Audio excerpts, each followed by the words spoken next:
بسم اللہ الرحمن الرحیم الحمدللہ۔ آج ہماری تلاوت کا آغاز 24ویں پارے سے ہوا۔ جھوٹ بولنے والے اور جھوٹوں کے پیروکار قرآن انہیں ظالم قرار دیتا ہے اور ان کا ٹھکانہ جہنم بتاتا ہے۔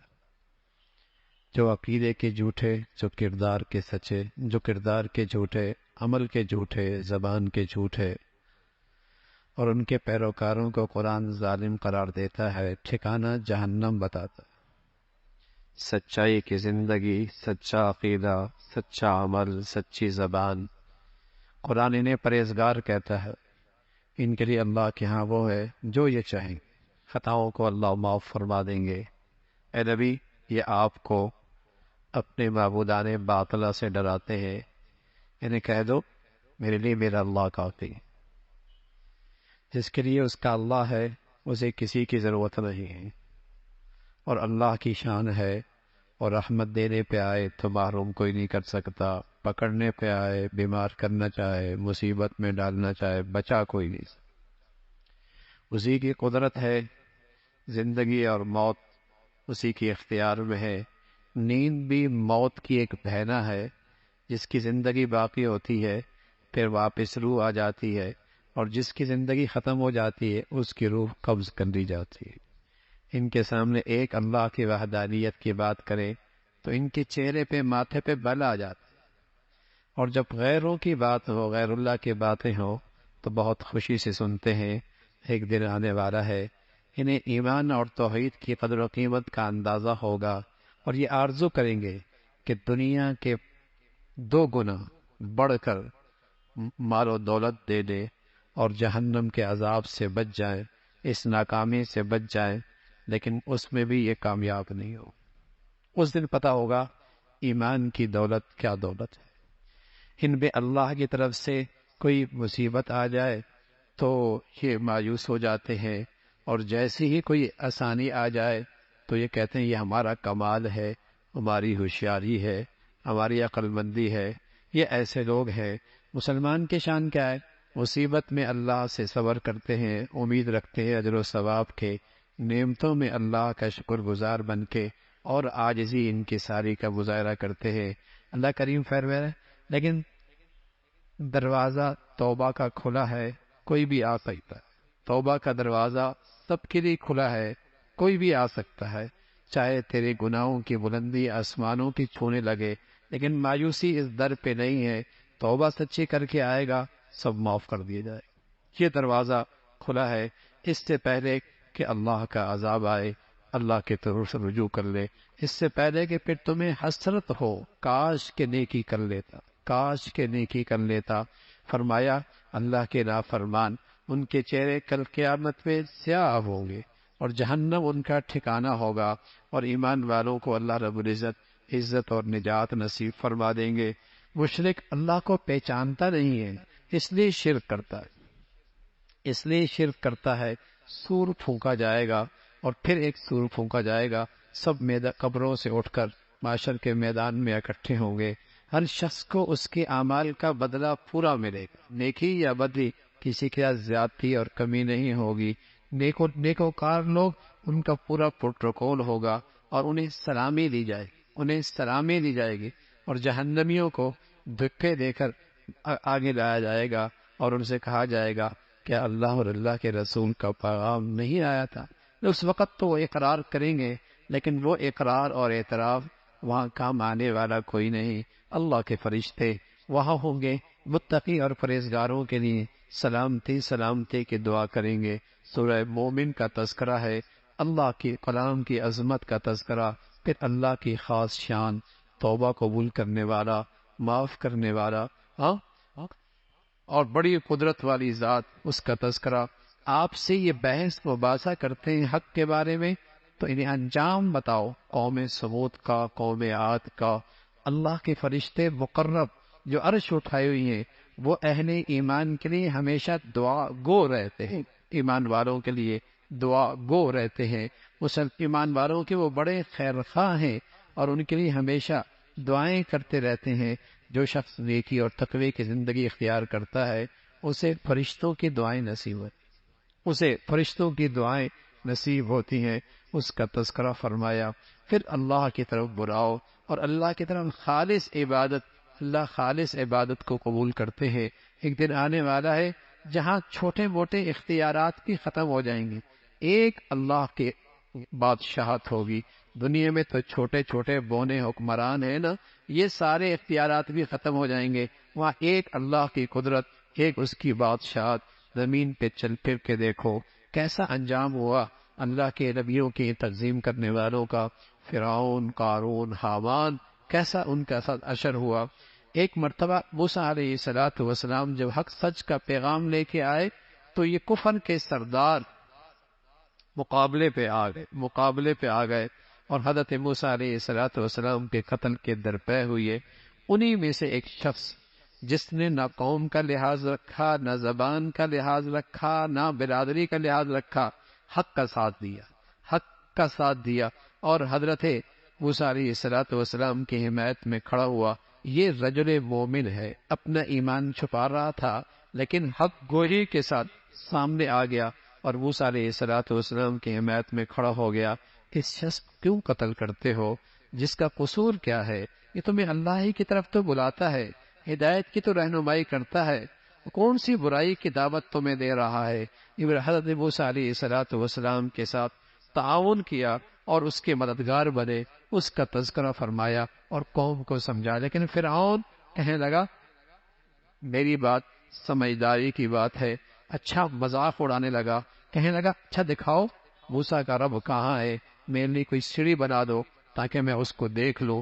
اس استہزاء کا اللہ کے ہاں ایسا عذاب ہے کہ پھر اسے اندازہ ہوگا کہ اس کا کیا انجام ہوا. کہ نیکی کرنے والوں کا اجر و ثواب ہے. وہی نیک ایمان والا کہنے لگا تمہیں کیا ہوا، میں تمہیں جنت کی طرف بلاتا ہوں اور تم جہنم کی طرف بلاتے ہو. آخرت کا تذکرہ فرمایا. جب جھوٹے پیشوا ان کے پیروکار انہیں کوسیں گے کہ تمہاری وجہ سے آج مرا یہ انجام اور یہ ہماری رسوائی ہوئی، اور ان کے جھوٹے امام اور پیشوا انہیں کوسیں گے کہ ہم نے تو کچھ نہیں کیا تھا، ہم نے کہا تم چل پڑے. اس کا تذکرہ فرمایا. پھر ایمان والوں کے لیے اللہ کی طرف سے خوشخبری ہے. تمام ایمان والوں اور اللہ اپنے رسولوں کی اس دنیا میں بھی مدد کرے. یہ تو اللہ کا وعدہ ہے اور اللہ کا پیغام ہے کہ اللہ اپنے رسولوں کی اور ایمان والوں کی اس دنیا میں مدد کریں گے. لیکن اگر دنیا میں مسلمان اللہ کی مدد سے محروم ہے تو اس لیے کہ ایمان کے تقاضے پورے نہیں، اس لیے کہ ایمان کے تقاضے پورا نہیں کر رہا. اللہ کا وعدہ سچا، اللہ کا پیغام سچا کہ اس دنیا میں بھی آخرت میں بھی اس دنیا میں بھی ہم اپنے رسولوں کی اور اپنے ایمان والوں کی مدد کریں گے اور قیامت کے دن بھی اس کا تذکرہ فرمایا. پھر موسیٰ علیہ السلام کا تذکرہ ہے. اللہ نے انہیں تورات دی، اللہ کی قدرت، رات دن کا یہ سارا نظام، اور پھر خود اس انسان کی تخلیق، کس طریقے سے اللہ نے اس انسان کو بنایا اور کیسی خوبصورت صورت بنائی. فتبارک اللہ، سبحان اللہ، کیسی خوبصورت صورت انسان کی بنائی ہے. اور اس کی حقیقت کیا ہے؟ ایک قطرہ، اور پھر اس پر اللہ رب العزت نے ایسا ڈھانچہ اور اس ڈھانچے میں ایسی صلاحیتیں، اور پھر بچہ، اور پھر جوان اور بڑھاپا، اور پھر یا بڑھاپے سے پہلے موت، اس کا تذکرہ. اور اس ذات کے لیے یہ سارا نظام بنانے کے لیے لمبے چوڑے منصوبہ بندی، اسباب و وسائل اکٹھے کرنے کی ضرورت نہیں. قضا امرن، چاہے تو ہو جاتا ہے. اس کی قدرت کا تذکرہ. بہت سارے رسول اللہ نے بھیجے، کچھ کے تذکرے قرآن میں موجود ہیں لیکن سب پر ایمان لانا ضروری ہے. یہ کفار آج سمود کہا کرتے تھے ہم بڑے طاقتور ہیں. اللہ کہتے ہیں کہ تم سے زیادہ طاقتور ہے جس نے تمہیں پیدا کیا، اس کی طاقت ہو اس سے بھی زیادہ ہے. پھر سورہ حامیم کا سجدہ تذکرہ ہے، اور اس میں ابتدا میں قرآن کی عظمت کا تذکرہ، اور پھر کفار اور مشرکین کا تذکرہ. فرمایا جو لوگ زکوٰۃ نہیں دیتے ان کا سلسلہ مشرکوں کے ساتھ. مشرک زکوٰۃ نہیں دیتا، کافر نماز نہیں پڑھتا، مسلمان نماز بھی پڑھتا ہے، زکوٰۃ بھی دیتا. فرمایا مشرک زکوٰۃ نہیں دیتا. وہ لوگ بربادی ہے مشرکوں کی جو زکوٰۃ نہیں دیتے. مشرک کی نسبت زکوٰۃ نہ دینے کی طرف ہے، کافر کی نسبت نماز نہ پڑھنے کی طرف ہے، اور مومن کی نسبت نماز پڑھنے کی طرف، زکوٰۃ دینے کی طرف. مومن نماز بھی پڑھتا ہے، زکوٰۃ بھی دیتا ہے، کافر نماز نہیں پڑھتا، مشرک زکوٰۃ نہیں دیتا. اس کا تذکرہ فرمایا. پھر قوم عاد، قوم سمود کا تذکرہ۔ کل قیامت میں انسان کے اعضاء اور جوارح بولیں گے، پہلو بولیں گے، خلوت اور تنہائیوں میں کیے وہ گناہ، ان کے اعضاء اور جوارح اس کے خلاف گواہی دیں گے۔ انسان حیرت کرے گا، تم میرے خلاف، تمہاری لذت کے لیے تو یہ سب کچھ کیا۔ اعضاء بولیں گے، جس ذات نے زبان کو حکم دیا بولنے کا، آج اسی کا حکم ہمیں بھی، اسی کا حکم ہمیں بھی ہے، اس کا تذکرہ فرمایا۔ حکم ہے قرآن پڑھا جائے تو خاموشی سے سنو، حکم ہے قرآن پڑھا جائے تو خاموشی سے سنے، لیکن کفار جہاں قرآن کے تذکرے ہوتے تھے وہ کہتے ہیں شور مچاؤ، اس لیے کہ کسی کے کانوں میں قرآن پڑ گیا تو زندگی بدل جائے گی، زندگی بدل جائے گی۔ باطل سمجھتا ہے قرآن دنیا میں رواج پا گیا اور قرآن کی تعلیم عام ہو گئی تو باطل مٹنے کی طرف جائے گا، باطل مٹنے کی طرف جائے گا۔ اس زمانے کے اندر بھی قرآن کی تعلیم کے مقابلے میں کفر کھڑا تھا، اس کا تذکرہ فرمایا۔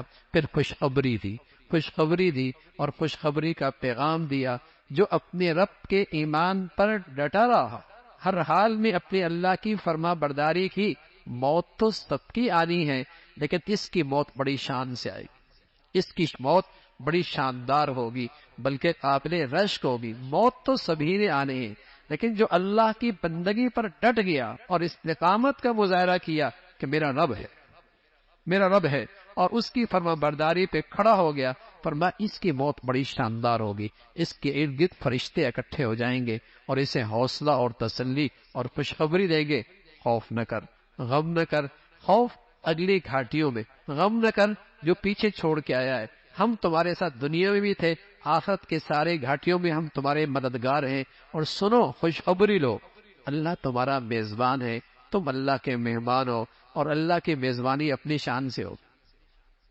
دنیا میں تم نے اللہ کی مانی، اب جنت میں اللہ تمہاری مانیں گے۔ ہاں، تم نے دنیا میں اللہ کی چاہت پوری کی، اللہ آخرت میں جنت میں تمہاری ہر چاہت پوری کریں گے۔ تم اپنی چاہت کو سوچو تو صحیح، کون سی چاہت بنا سکتے؟ فرمایا وہ بھی اللہ تمہاری چاہت پوری کر دیں، اس لیے کہ وہاں مہمان تم ہو، میزبان اللہ ہے، اس کا تذکرہ فرمایا۔ پھر اللہ رب العزت نے ان کی تعریف فرمائی جو عمل کے بھی مسلمان ہیں اور کردار کے بھی مسلمان ہیں، اور انہیں اپنے اسلام پر فخر بھی ہے۔ عمل کے بھی مسلمان، کردار کے بھی مسلمان، اور اپنے اسلام پہ فخر بھی ہے۔ اب تو مسلمانوں کی نئی نسل ایسی ہے، اگر اس کے ماں باپ کوئی اچھا اس کا مسلمانوں کا سا نام رکھ دینا تو وہ چھپاتا ہے، کہیں پتہ نہ لگے کہ وہ مسلمان، ہاں ایسا نام بتاتا ہے کہ تاکہ ابا نے جو نام رکھا ہے نا اچھا والا، جس سے اسلام جھلکتا ہے، جس سے کوئی ابدیت جھلکتی ہے، وہ شرماتا ہے، یہ نئے نئے نام رکھتا ہے، کہیں ٹیپو، کہیں کیٹو، ایسے نام اس کو پسند ہیں، ہاں عبداللہ، عبد الرحمن، یہ نام اسے پسند نہیں آتے، ہاں تو احساس کمتری کا شکار ہے آج کا نوجوان، احساس کمتری کا شکار ہے آج کا مسلمان، نام رکھتی ہوئی سوچتا ہے کہیں اس میں ابدیت کی جھلک نہ آ جائے، کہیں اس سے مسلمانی نظر نہ آئے، بیٹیوں کے نام بھی ایسے، بیٹوں کے نام بھی ایسے، ہاں؟ فرمایا اللہ کو وہ بہت پسند ہے جو عمل اور کردار کا بھی مسلمان ہو اور اسے اسلام پہ فخر ہو، اسے اسلام پہ فخر ہو، اور اپنی تعلیم اور اپنی نیکی کے ساتھ ساتھ دوسروں کی اصلاح اور دوسروں کی تربیت بھی اس کی فکر ہو، اس کا تذکرہ فرمایا۔ فرمایا سورج چاند پرستش کی چیز نہیں، جس ذات نے انہیں پیدا کیا ہے اس کے سامنے سجدہ کر۔ سورج چاند کے سامنے کیا پرستش کرتے ہو؟ یہ تو خود مخلوق ہے، جس ذات نے ایسی بڑی بڑی مخلوق پیدا کی ہے، سجدہ اس کو کرو، سجدہ اس کو کرو۔ پھر اللہ کی قدرت کا تذکرہ فرمایا، بنجر زمین ہوتی ہے، آسمان سے بارش برستی ہے، لہلہانے لگتی، سبز و شاداب ہونے لگتی ہے۔ جو بنجر زمین کو اور مردہ زمین کو مولا جو زندہ کر سکتا ہے، وہ مردوں کو بھی زندہ وہ مردوں کو بھی زندہ کر سکتا ہے۔ قرآن کے اندر کہیں سے باطل نہیں آ سکتا۔ قرآن اجمی میری زبان میں نہیں، عربی زبان میں ہے، اور یہ ہدایت کے لیے ہے، یہ ہدایت کا پیغام ہے، اس کا تذکرہ فرمایا۔ فرمایا جو نیکی کرے گا اپنا فائدہ کرے گا، اور جو بدی کرے گا نقصان بھی اپنا کرے گا۔ اللہ تو کسی پہ زیادتی نہیں کرتا، جو نیکی کرے گا اپنا بھلا کرے گا، اپنی کمائی کرے گا، اور جو بدی کرے گا گھاٹا بھی اپنا ہی کرے گا، نقصان بھی اپنا ہی کرے گا۔ اللہ تو انصاف کا فیصلہ فرمائیں گے، کسی پہ زیادتی نہیں کرتے۔ اللہ عمل کی توفیق نصیب فرمائے۔